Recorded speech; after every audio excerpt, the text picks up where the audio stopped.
Oh, what has become of Millicent Fastly? Is there any hope that she's still alive? Why haven't they found her? It's rather ghastly to think that the child was not yet 5. The dear little thing was last seen playing, alone by herself at the edge of the park. There was no one with her to keep her from straying away in the shadows and oncoming dark. Before she could do so, a silent and glittering black motor drew up where she sat nibbling grass. From within came a nearly inaudible twittering. A tiny green face peered out through the glass. She was ready to flee when the figure beckoned. An arm with 2 elbows held out a tin full of cinnamon balls. She paused. A second reached out as she took one and lifted her in. The nurse was discovered collapsed in some shrubbery, but her reappearance was not much use. Her eyes were askew, her extremities rubbery, her clothing was stained with a brownish juice. She was questioned in hopes of her answers revealing what had happened. She merely repeatedly said, "I hear them walking about on the ceiling." She had gone irretrievably out of her head. Oh, feelings of horror, resentment, and pity for things which so seldom turn out for the best.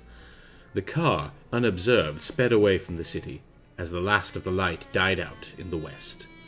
The Frastleys grew sick with apprehension, which a heavy tea only served to increase. Though they felt it was scarcely genteel to mention the loss of their child, they called in the police. Through unvisited hamlets the car went creeping, with its headlamps unlit and its curtains drawn.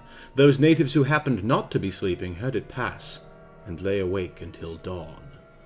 The police with their torches and notebooks descended on the haunts of the underworld looking for clues. In spite of their praiseworthy efforts, they ended with nothing at all in the way of news. The car, after hours and hours of travel, arrived at a gate in an endless wall. It rolled up a drive and stopped on the gravel at the foot of a vast and crumbling hall. As the night wore away, hope started to languish, and soon was replaced by all manner of fears. The family twisted their fingers in anguish, or got them all damp from the flow of their tears.